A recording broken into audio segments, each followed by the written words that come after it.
Good morning बच्चों। आज हम चैप्टर 3 जर्नी ऑफ फूड की कुछ डेफिनेशन या आप कह सकते हैं कि डिफ़िकल्ट वर्ड्स पढ़ने जा रहे हैं। आपने चैप्टर पढ़ लिया तो आपको कुछ ऐसे वर्ड्स मैंने पढ़ाए भी थे और समझाए भी थे कि वो क्या होते हैं, तो उन्हीं की मैं डेफिनेशन आज आपको लिखकर समझा रही हूँ और उनको आपको लर्न करना है। फर्स्ट है आपका furrow. A line in a field that is made for planting seeds in by farming machine। आप जानते हैं जब सबसे पहला जो प्रोसेस था वो क्रॉप उगाने के लिए तो प्लग किया जाता था फील्ड को। तो प्लग करते समय मैंने आपको उस दिन दिखाया था कि ऐसे लाइनिंग बन जाती है बेटा उस मशीन के द्वारा।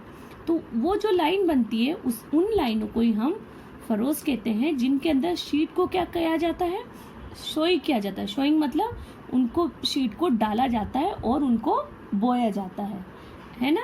तो उसको ही हम फरोज कहते हैं। सेकंड है प्लकिंग।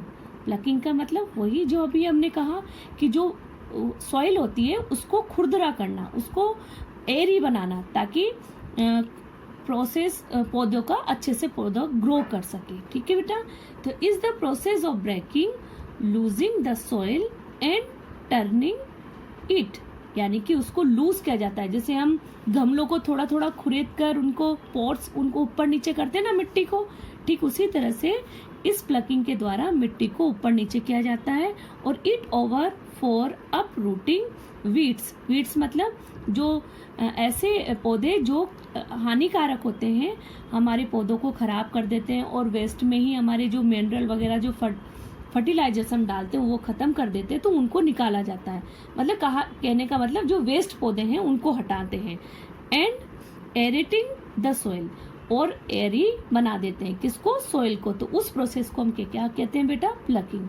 समझ आ गया। पहले उसको लूज करना सोइल को, और उसमें जो वीड्स यानी जो खराब पौधे होते हैं उनको हटाना और सोइल को एरी बनाना, यही प्लकिंग का मेथड है। इसके बाद आता है manure. Manure is organic matter is used as organic fertiliser. Organic क्या होता है, ऑर्गेनिक यानी जो केमिकल ना हो, जैसे कि हम गोबर की खाद वगैरह बेटा जो यूज करते हैं वो ऑर्गेनिक मेथड होता है। वही ऑर्गेनिक फर्टिलाइजर को ही हम मैन्योर कहते हैं।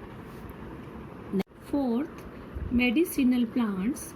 मेडिसिनल प्लांट्स आर हर्ब्स और part of plants use for medicinal benefit और थेरेपेटिक्स। इसका मतलब होता है बेटा कि ऐसे प्लांट्स जिनको हम मेडिसिन के रूप में यूज़ करते हैं, वो पार्ट्स ऑफ प्लांट भी हो सकते हैं, वो हर्ब्स भी होती है। हर्ब्स का मतलब क्या होता है कि छोटी छोटी झाड़ियाँ जो पार्ट्स ऑफ प्लांट्स क्या होते हैं, जैसे कि रूट भी हो सकती है, वो पत्ती भी हो सकती है, और वो फूल भी हो सकता है, और वो पूरी स्टेम भी हो सकती है।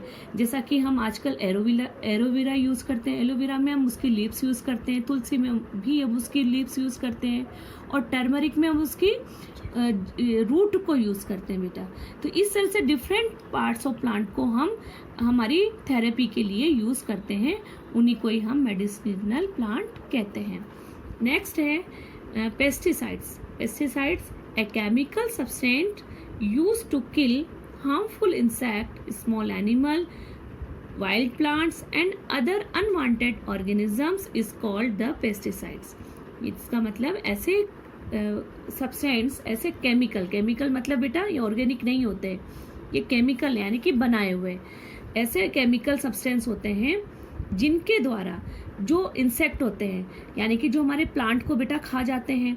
आपने देखा भी कुछ दिन पहले टिड्डियों का हमारे ऊपर अटैक हुआ था, या कई कीड़े जो लग जाते हैं, उन कीड़ों को हटाने के लिए जो स्प्रे किया जाता है उस स्प्रे को ही हम पेस्टिसाइड्स कहते हैं। नेक्स्ट है हार्वेस्टिंग। ये वर्ड्स हमने चैप्टर में भी पढ़ा था। Harvesting is the process of gathering A ripe crop from the field, यानी कि एक ऐसा प्रोसेस होता है जिसमें राइप यानी पकी हुई जो फसल होता है उसको एक साथ इकट्ठा करके फील्ड में इकट्ठा किया जाता है काट के, उसको ही हम हार्वेस्टिंग कहते हैं। ठीक है बेटा। नेक्स्ट है फर्टिलाइजर। अब फर्टिलाइजर क्या होता है, जो हमने मैन्योर यूज किया था, एक तरह से वही मेथड है। तो ये नेचुरल और केमिकल उसमें ओनली नेचुरल था, इसमें केमिकल भी हम यूज़ करते हैं, जो कई आजकल फैक्ट्री में बनता है ना केमिकल फर्टिलाइजर, वही, which is spread on the land और given to plant to make the plant grow well is called the fertiliser. Called the fertiliser मतलब ऐसे केमिकल सब्सटेंस जिनको या तो स्प्रे करते हैं, आपने देखा होगा ना कि पौधा नहीं बढ़ रहा तो उसके ऊपर कुछ स्प्रे करने के लिए दिया जाता है, या कुछ ज़मीन में हम स्प्रेड करते हैं मतलब फैलाते हैं, जैसे कि हम खाद जो डालते हैं, एक तरह से ये वही है, पर ये केमिकल भी हो सकता है और नेचुरल भी होता है। इससे पौधों के अंदर जो उनकी ग्रोथ होती है वो ज़्यादा अच्छे से होती है, और उनके अंदर फूल और जो हमारी सब्जियां वगैरह होती है, फल जो होते हैं वो अच्छे से आते हैं, उनकी ग्रोथ अच्छी होती है। तो बच्चों आज हमने ये कुछ डिफ़िकल्ट वर्ड्स पढ़े हैं, कुछ डेफिनेशंस पढ़ी हैं, इनको अच्छे से आप लर्न करना, और आगे हम नेक्स्ट वीडियो में जूम में मिलने वाले हैं। तो आप जो 1 से लेकर 3rd तक जितने भी होमवर्क वगैरह हैं, जो भी आपकी प्रॉब्लम्स हैं, उनको हम डिस्कस करेंगे। तो आप तैयार रहना। जय हिंद।